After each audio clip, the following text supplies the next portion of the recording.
तो दोस्तों आप लोग सोच रहे होंगे कि इतना सारा भीड़ किसके लिए हुआ है, तो मैं बता देना चाहता हूँ कि ये सारा भीड़ बिहार के शेरनी कहे जाने वाले अक्षरा सिंह के लिए हुआ है।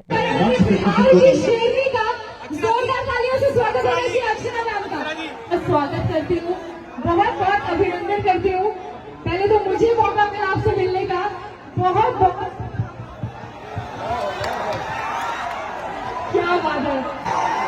पर जितने भी कैमूर जिला के, भभुआ जिला के लोग हैं, सभी लोगों को मेरा प्रणाम।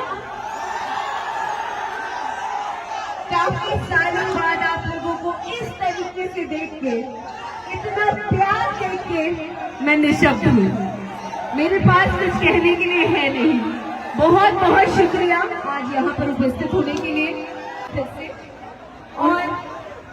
और बिहार आके सबसे ज्यादा क्या मिस कर रही थी जब बिहार में नहीं थी? ये बिहार का प्यार,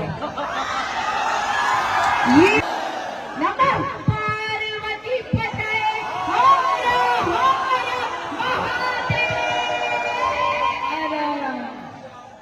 थैंक यू वेरी मच। ऐसे लोग शिवजी नहीं कहते।